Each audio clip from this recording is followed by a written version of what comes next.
When you see a broad smile on my face like that, that means I'm about to celebrate some very young people who are achieving great things for themselves, from their families, for their communities, for the nation, for the world. And today we are going to celebrate two amazing young women. I'm just blown by what they do. You know, they think I wasn't watching them. There was one who is precious woman. Auntie Gifty, when will I be in? And I just didn't mind her. She didn't know I was following her. Today we get to hear their stories. It's amazing. It's amazing. You'll be blown away, you know. And you will learn that it's never too early or too late to be an achiever. They are young women on the move. And that's what I love about them. My name is Gifty. Auntie, once again, welcome to the Standpoint. Let me say thank you to GTP for my cloth. Ophelia Crossland Design sold this beautiful dress for me, which I love so much. My shoe by Awo's Boutique. Awo's Boutique has been around like forever. And I'm so grateful to them for listening to my plea on air for a shoe sponsor and coming on board to sponsor us. We are grateful to them. Makeup products by Paba Cosmetics, applied by Makeup and More. We take a break. When we come back, we meet the two amazing young women. We'll be back.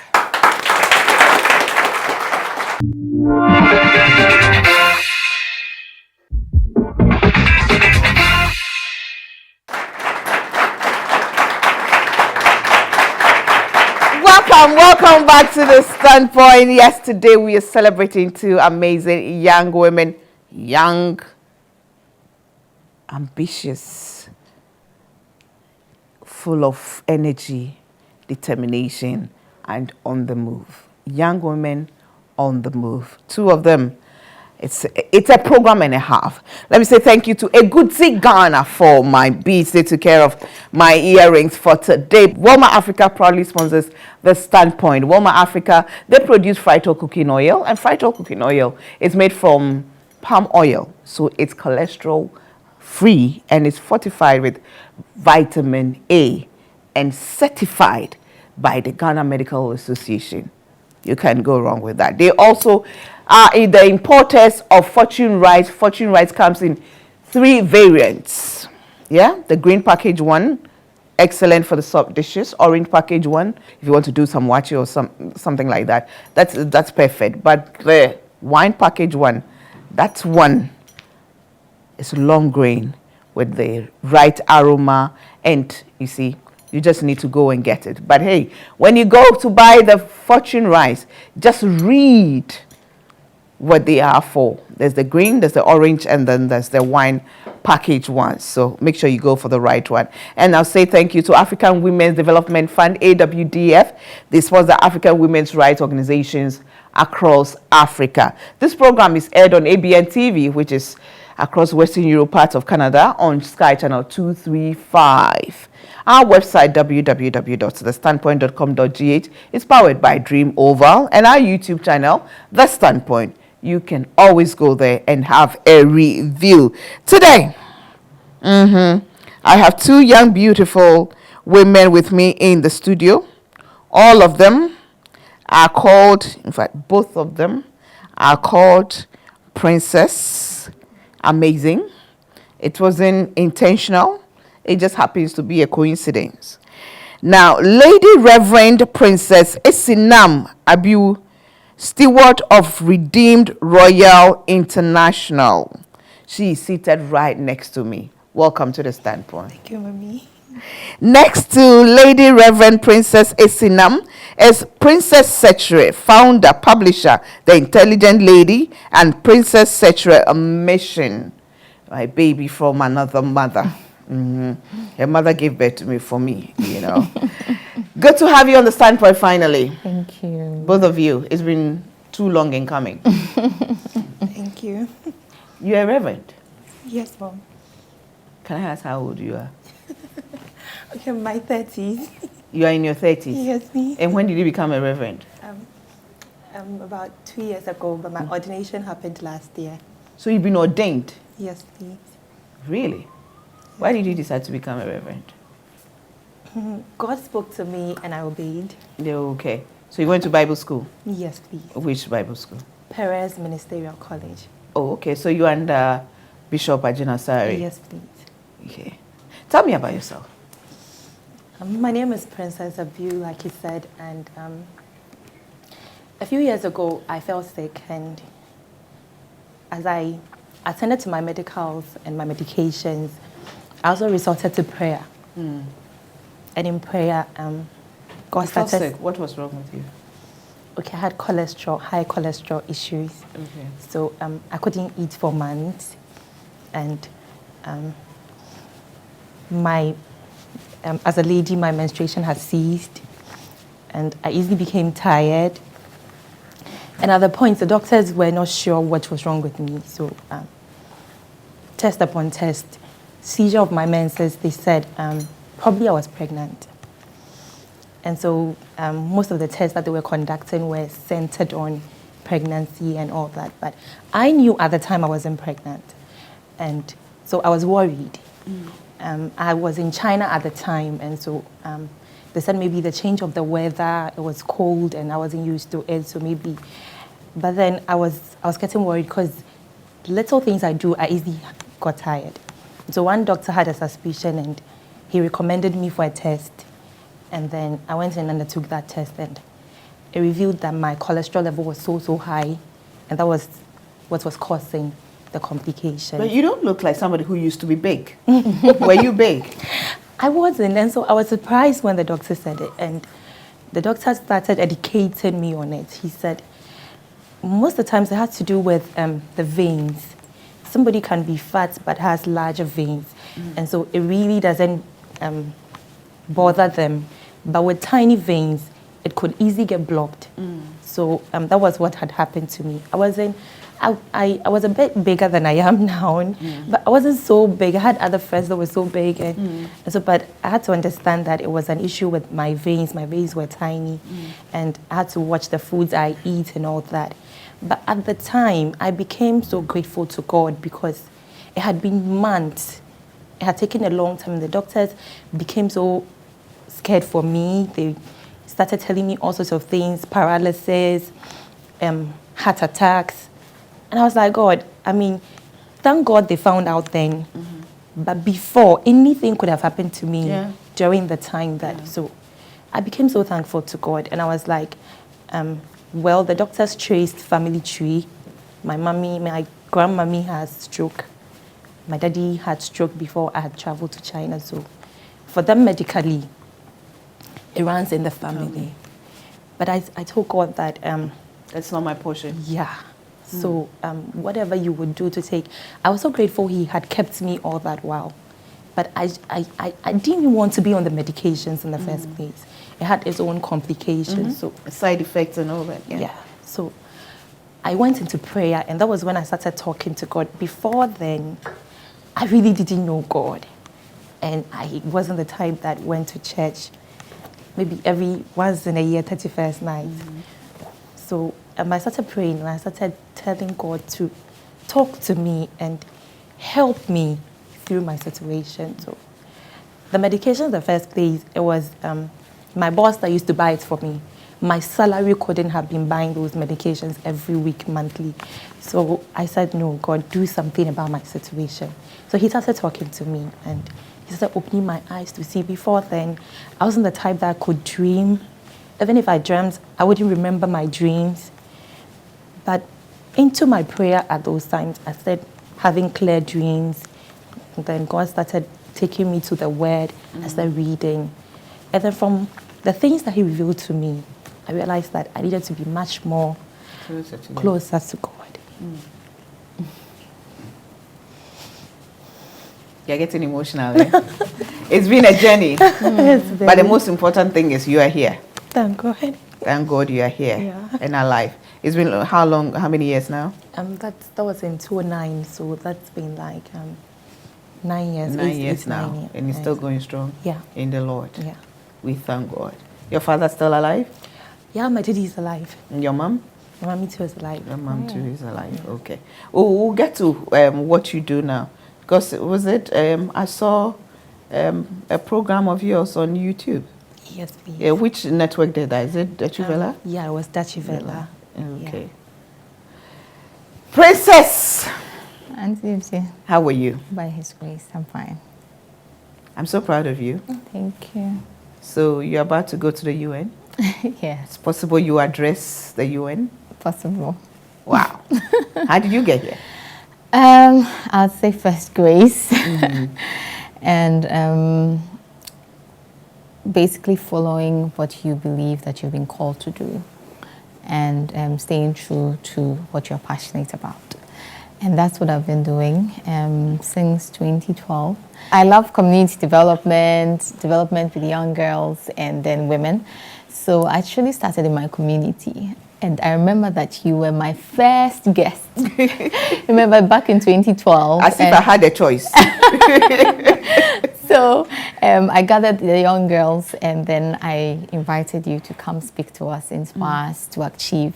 And that's when you told us that you can't just be beautiful, but you have to be beautiful and intelligent and have some brains and develop yourself. Yeah. And since then we've been gathering young women, basically talking to them about purpose, about vision, about mission, and having a sense of mission and purpose in life, so that you just don't walk through, but you walk purposefully. You know, fulfilling your purpose, being fulfilled yourself, and also helping people out there. I believe that we are all here for a purpose, and we have to live out that purpose. Right. And that purpose is tied to our happiness and our fulfillment. So basically, I've been doing that, trying to do that with the help of God. The help of God. Now, before 2012, what were you doing? So I'm this young, energetic, vibrant girl who... Hopping. Like exactly.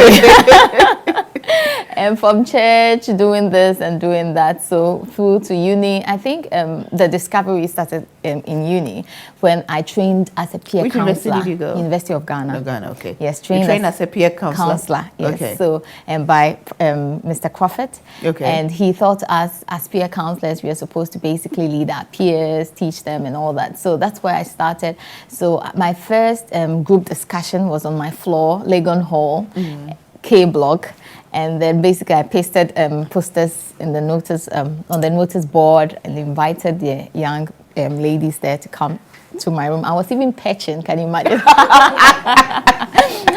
were patching, yes, and you were holding a mini conference. Yes, in that room. So they all came. To my amazement, they came, and we invited the opposite block, that's the boys' block. They also came as well. We talked about how to ensure a healthy relationship on campus, and we had awesome participation, and we recorded it. It was nice. People were actually looking forward to the next one and all that. So that's basically how it started, being trained as a peer counselor, knowing that you've been set aside to basically help lead in a particular course and chart a particular course. So it was shaping my life there. So coming out of school, I was like, okay, I can't just stop doing hold on there.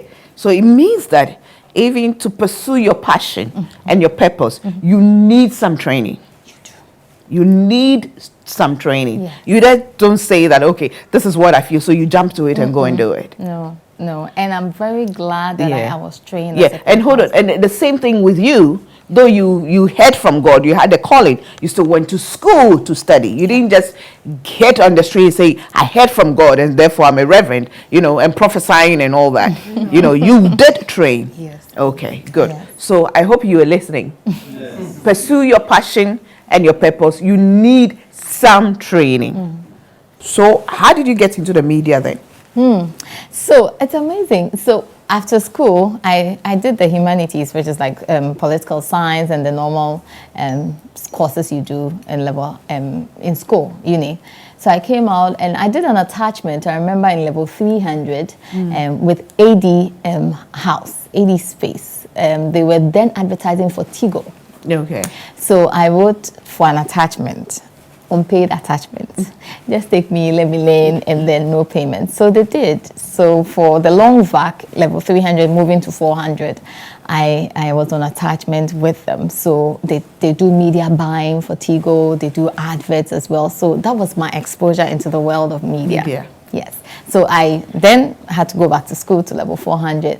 But then I was also very enthused about the peer counseling thing I was doing. So when I stepped out after school, I was sure of two things I wanted to do: work with an NGO or with an advertising agency. So, and I needed counsel in that area. So I I went online and then got the email address of now the finance minister. Mr. Kenneth Furiata. Yes, Mr. Kenneth Furiata. We've never met. I just sent him an email and said that, I need his guidance and counseling on a particular issue, career path and all that. This is what I want to do. So he spoke, he wrote back, amazing. I was amazed. He wrote back to me and introduced me to his wife, who is a counselor. Claire. So I then got to speak to Mama Doctor, Angela, yes, and she gave me great counsel. So at the end of the day, I ended up with an advertising from Global Media Alliance, and that's how come I got exposed. Exactly. Amazing, amazing. So you went to training, and what I'm picking up from your story, you need to train to pursue your passion and your purpose. Secondly, the spirit of volunteerism. Humility, willing to undergo some kind of, tutorship or mentorship, and then 3, the determination to pursue. Exactly. It doesn't matter, not, fearing anyone, putting fear aside, just approaching who you think can help you to do that. Yes. Lady Reverend, what was your background before going to the pastoral school? Okay, I went to University of Ghana. Okay, you also went to Lagos? Yes, please. And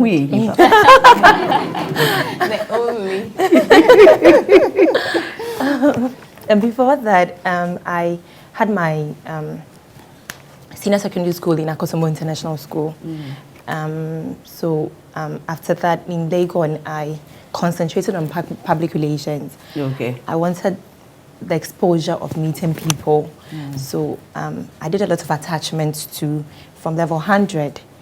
I just didn't like going home. I just wanted something to keep me busy.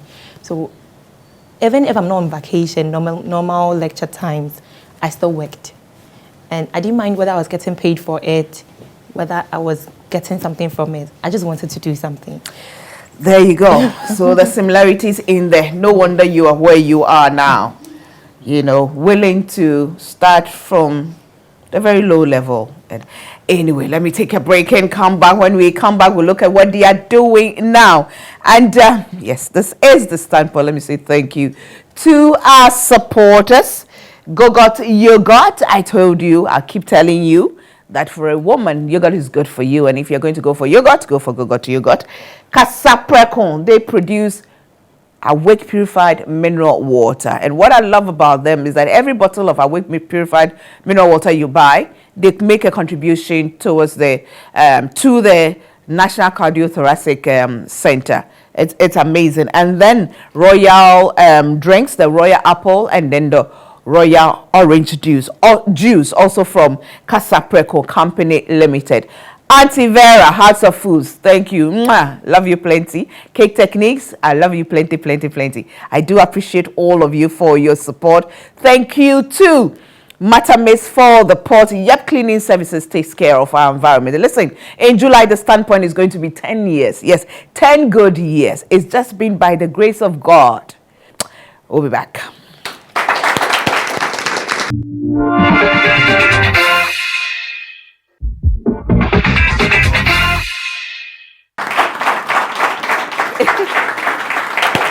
Well, welcome back to the standpoint, and we are talking about being an achiever and being a young woman on the move. Amazing story so far. Again, I say thank you to GTP for my cloth. Thank you so much to them. My dress was made for me by Ophelia. My beats by Eguzi GH. And of course, my shoe from Awoz Boutique. Power Cosmetics gives us the makeup product, and Makeup and More applies the makeup for us. And back to the studio, and I'm talking to Princess and Princess. Princess and Princess, the two princesses. And today too, I'm fortunate to have with me in the studio young people, members of the Peaceful Character Education Foundation, PCEF. Thank you so much for coming once again. We do appreciate you. Now, Princess, Lady Reverend, okay. Lady Reverend Princess. So what do you do now? I'm a school head. Huh? Like headmistress? Yes, Mom. I'm a school head, and I take care of children. Which school? Redeemed Royal International. Okay. Is it your own school? Yes, Mom. Wow. Okay. We take care of children, and then I'm into ministry as well. Okay. You take care of children like how? What happens is that some of the children, we have them coming to me to talk to me. That I had a young girl that came to me and said the parents didn't love her, and They didn't love her. They didn't love her, and her only reason for not staying close to home and not staying close to the parents was because she believed the parents didn't love her. So I realized that because of the mindset she had, the daddy had abandoned her because she has become stubborn at home. She doesn't listen, she'll not go to school, and the mommy didn't know what to do about the situation. So automatically she's always in town, and she gets to do all sorts of things that she's not supposed to do at her age. Right. So for such a child, I brought her closer, and because she was not constantly going to the school that she was supposed to, I brought her to the school that I had. So she became part of the family, and for situations like that, we try to help families and young girls as well as boys or the youth in general to speak against the cycle of illiteracy, child marriages, child labor. So we help situations like that and families like that. And if I don't have the people come to me, sometimes I go out. There are times that because your documentary I saw, you were walking. You hopped on a taxi, went into a village, and somehow the village everybody seemed to know you there. Yes, Mom. So most of the times I reach out to the families. I can have an insight into a child or hear about a situation, and then I visit the home and I introduce myself and I let them get to know me. I get to know them, and if there's a particular way we can go about helping somebody there, then we do that. So basically, on my everyday journey, I'm on evangelism, and then I had the school that we put the children in as well. But why do you do this? Growing up, my daddy wasn't the type that kept one woman at home, and everybody that came really didn't have that open heart for the children at home. So most of the people that I grew up from a family, but I learned much from outside. And I had neighbors that were there for me one way or the other. I had people going out of their way. And my daddy was the type, he was very strict. And he wouldn't even allow you come closer to his family. So if he had to know that you had to even take a risk to help his own children, he would have a problem with you. So, but I always had people that would go out of their way to draw me closer to them and then help me out of my need at that time. So when God started speaking to me those early times, some of the dreams, some of the insights I had were into situations like that. And God was telling me that he made me go through those things because of an experience he wanted me to pick up. And so I automatically became so appreciative of everybody that had helped me on that journey. And so when God started speaking to me about reaching people, helping them, I realized that no, this was something that a lot of people had done for me. It shouldn't be something that I should find so hard to do for others. So if you talk about what I get from it, I get godly satisfaction. Because you spend your own money to do that? Yeah. Initially when I started, my whole mindset was I could be working and then doing what I do. So I came to Ghana and I started what I registered. I went about and then I started. What were you doing in China?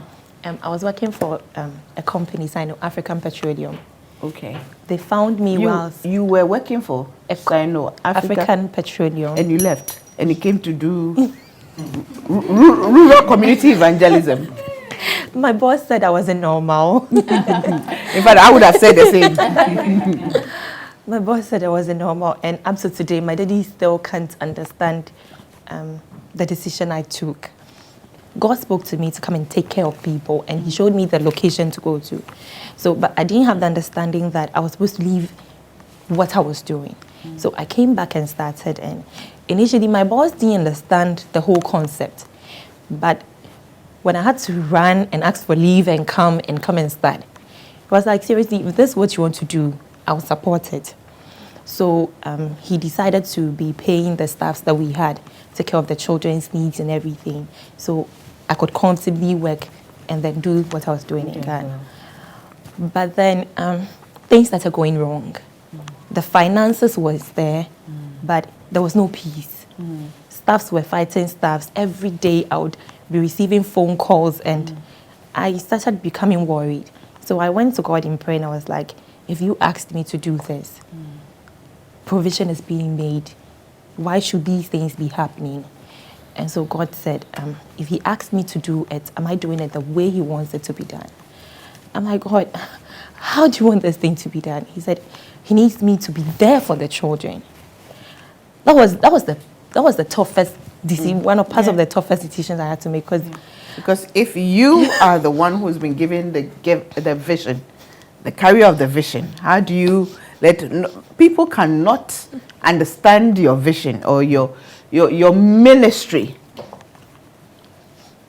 as you can. Yes, ma'am. Anyway, but let me come back to you. So, Princess. No, Princess Seche. When you decided that gone to school, did well, did some work with an advertising agency, worked on TV, doing well, and then suddenly you said, I want to gather people in my community to do it. What did your parents think? So my mom knows that I'm very, how will I say, vibrant. And I am always, let me borrow your voice, on the move. And then me borrow, don't say, she's doing this, she's doing that, she's doing a lot of things. So she actually, just like every parent, you know your child. And she's been supportive, I mean, very supportive, I would say, in all the things that I'm doing. So I started out with PSM, Princess Seche Mission, that's the NGO, while still working with Global Media Alliance. When I gathered young girls so that they would be motivated and all that. So I was doing that alongside work. Yeah. And my staff, I wouldn't say staff, my colleagues were my volunteers sometimes, and then my boss will be sponsors because I'll go to them, I'm doing this program, you have to support, there's a need, and all that, and then they were all supporting. So moved on, and so I was doing it alongside. I didn't really have to quit Princess. So it was okay. The whole idea was basically to finance it with my money. So I was first looking at, I have to still be at work and then still earn some money to support all the activities that I'm doing, and that's how it's actually has been, that's how we've been running. So you're not doing the PSM full time? No, I'm not doing PSM full time. So you're still working with Global Media Alliance? No, I've moved on from there. I'm working as corporate affairs manager for McAutley Holdings. So they're into investments, they're into money lending, and into properties now. You are working as what? As corporate affairs manager, yeah. And doing this too. And then you have this magazine as well? I do. Actually, I had to quit my job in 20 when I moved on from Global Media. I started out with my consultancy, which is called Kingdom Concepts Consult. And that was a big leap because for my master's, I went out to do my master's in the UK, and I studied corporate social responsibility and corporate communication. So when I came back, I was like, I want to start out with a CSR firm because we don't have standalone CSR firms here in Ghana. So I was like, okay, let me just go out. It's still a virgin, area. So I told my boss, I was like, Princess, you just came back. You need to make a lot of money with your master's. So don't start out on this adventure. And I was like, oh, I think the time is now, really. So we were in a meeting for almost like close to 5 hours. He was trying to talk me out of my mad decision. And I was still bent on doing that. So I moved out on the 31st of December 2014. So started out 1st January 2015 with my new company, Kingdom Concepts Consult. So it's been a good journey. And I think that corporate social responsibility, it's my passion for community development. I found it in my profession as well. So, I mean, I'm all out for it. I'm all excited about it. And I find mission and purpose in that as well. So, what do you think gives you that, I was going to say boldness, but I don't know, the word that keeps coming to me is the favor to approach these quote unquote big people and they kind of listen? Because your magazine, Intelligent Lady, first edition, you use who? Lady Rosa Whittaker. I mean, like, who does that? You haven't come out before, she hasn't seen, but she agreed that you use her? Yeah. And to give you, I think that when God gives you a vision for something, he makes provision as well for it. And if you're only willing to obey, and just as Princess said, follow his plan, because he has a way he wants to do it. But most of the times our flesh gets in the way and we want to, oh, I have a nice idea. I want to do this, I want to do this, I do want to do that. So if you follow through still in prayer, he basically orders your steps. And when you go into such people, he's already made, so it's already there. You're just following, basically. So it's not really you doing anything magical. For you already. He has, yes. So you just have to follow through. And I would say that any step that I have taken and I have obeyed his voice, there's like doors have opened and I've found favor with all these people, and I consider it his will. It gives me that assurance that, oh, the Lord is with me on this one, because I don't know how. Lady Reverend is nodding, but I'm just wondering, has it all been safe sailing? Haven't you had any challenges? Let me take a break and come. When you come back, do I have questions from the audience? Yay! People have questions. Okay, so you're watching the stunt, but let me say once again, thank you to Wilma Africa.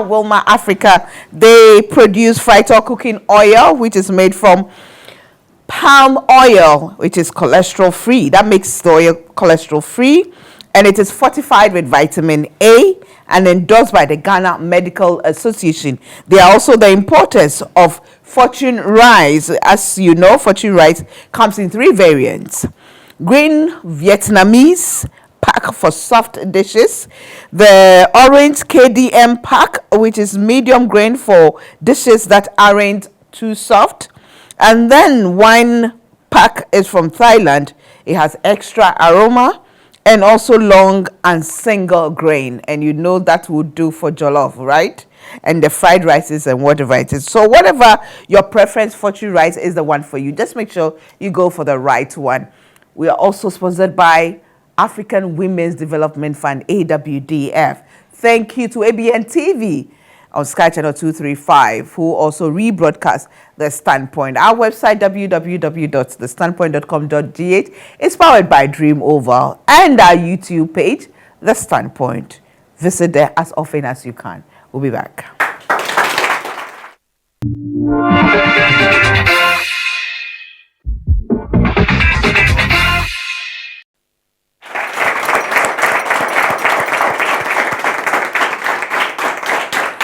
Welcome back to The Standpoint. Let me go to the audience. My peaceful people. They have questions. Okay, let me start with a lady. I want to ask the Reverend a question. She mentioned about helping people. And in helping people, she mentioned about a particular girl who was claimed is not loved by the parents. And is into all sorts of character and things she shouldn't be doing. So I would like to ask, in helping others, how do you instill some form of character education? We so much emphasize on positive values, because without them, we'll not be able to achieve anything. The help would come to the person, but after that, what becomes of what we have given you? So we so much emphasize on that. For the girl that I've mentioned, Linda, Your Highness, if you've watched our DW documentary, it was about Linda. Yeah. She eventually even got pregnant. She had to drop out of school. She had to stay home. But we were with her all through those stages. Today, she lives with me, and she schools in the Akosombo community. I moved her from the Juapon community where I basically do my work, because there were certain cultures and morals that I wanted her to pick up. The environment wasn't right for her. Yeah. So those are the extra things that we do to help. If you have such thing to do, such aim or dream to do, but you don't have the finances, just as both spoke earlier and you said you got the support from other places where your bosses were even providing finances, how do you proceed? You start with what you have. You definitely have something. Moses had a rod. Yeah. So you definitely, you have something in there. If you don't have anything, you have an idea that can fetch you money. So I remember in level 300, when I was doing my attachment, I needed money for level 400, my final year. And an idea dropped in mind. Why don't you drop the map of your school? I sat down on the table, and I'd been in Legon for 3 years, so I know my way around the whole campus. I drew the campus on an A4 sheet. And then I ran to my boss and said, I've got this idea. I have the map of Legon on campus, and I want to give it out to the freshmen. He says, brilliant. Okay, this is what you do. Give it to the graphic designer. He'll map it up. And then I'm sending you as an individual, as a person, like not with the company. Go to Tigo, tell them this is the idea you have. And guess what? I raised 13 million. From that paper. I printed lots of copy. I shared this out to all the freshmen that came. I had enough, almost half of it was my profit. Wow. And I paid, and I had some for my fees. So sometimes you may not have the money on you, but God can give you an idea that will fetch you money. So you always have something. That's amazing. Amazing. Amazing. So, Lady Reverend, in conclusion, what is next for you? Young woman on the move, where are you moving to next? I'm believing God to establish us. When I say establish us, we are hoping to move out of our rentals, have a home. Currently, most of the children that we deal with, if we cannot find a place for them to stay, then they have to stay with me, or then we lose them. So that is what we are moving towards. Our goal for the next few years to come is for God to establish us on our own facility, for us to have homes that we can comfortably, graciously have these children in, and then give them the support that they need to do what they do. Amen to that. Amen. Princess Sechere, when you go to the UN and you come, what is next for you? There's this thing that we've started out with Ghana Education Service. So with the SGGs, especially with that of women, there's one section, actually one target, which talks about sexual violence against adolescents, and that's what we want to take up for PSM. So we're collaborating with Ghana Education Service to educate them on these issues. So last year, PSM published a leaflet which we call Say No to Sex, and in that we create scenarios in which the adolescent can find themselves in very compromising situations and what they can do for themselves in such issues. So that we sampled in Okankwi South in all the junior high schools, and then in Abdekuma Central, and the feedback was great. So we're thinking of scaling it up to all the junior high schools. So then it had to take us to Ghana Education Service and see how we can scale it up, because these children, the whole idea is to make the young girl assertive enough to know that I don't want to do this, and know that she has other avenues that she can run to. But our cultural system also makes us very obedient. So when a young man calls you and says this and that and that, so the whole idea is, young girl, you have the right to say no. You can't say no boldly, and then move on from there. You know, so that's what I'm hoping we'll be able to do on a large scale, and I can't wait for every teenager to have a copy of that leaflet. You Amazing. Amazing. How old are you, Princess? I'm 31. 31. Yes. Okay. I asked you again, Lady Reverend, how old are you? I'm 35. 35. Okay.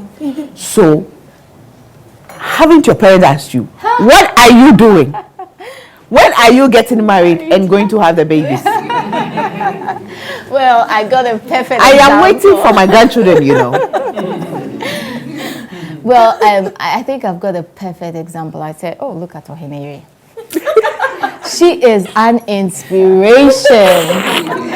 She's an inspiration to us, young women doing what we do and not yet married. And I mean, you may not know, but it's a testimony for generations. I mean, I thank God that He sampled you out and gave you a testimony that blows people's minds away. So I always tell them, Ohenere is a perfect example.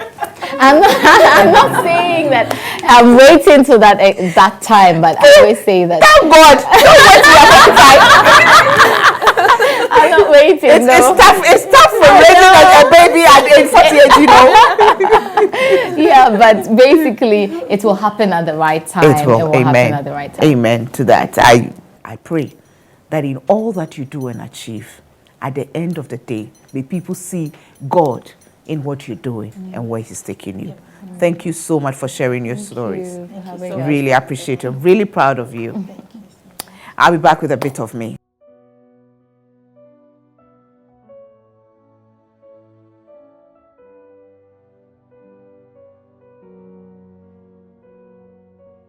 It's never too early or too late to pursue your dream, your passion, and your purpose.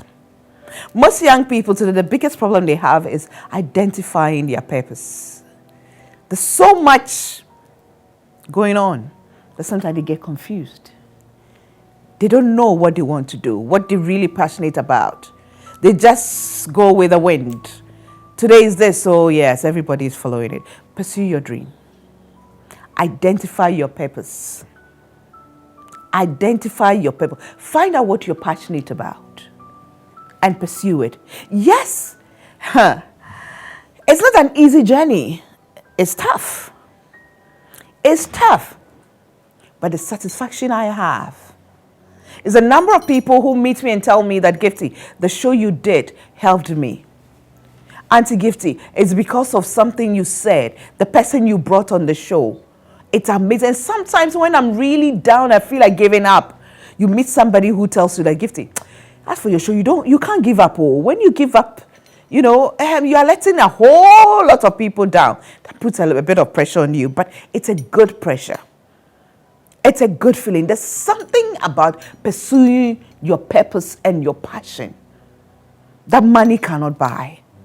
Young lady, what do you have? Don't wait to get billions before you start. Start pursue. You can work with somebody and still pursue your dream and your passion. One day at a time, little by little. Don't be in a rush to start a big. And by the way, before you set out to pursue your passion and your purpose, make sure you get some training. Make sure you get some mentorship. You get some advice. Make sure you're willing to die a little bit. Kill yourself a bit more. Understand that there'll be challenges, but be determined that you will go through it to achieve your aim, to achieve your purpose, to pursue your passion. Of course, you know what I'm about to say. You can't take away the God factor. You need God. He has to be the foundation. Remember, success only comes when preparation meets opportunity. Prepare yourself. Take up opportunity and be that woman on the move. My name remains Ohenere Gifty Auntie. I have super crazy faith in God that He's able, that His grace abounds. But take charge of your destiny. Get moving.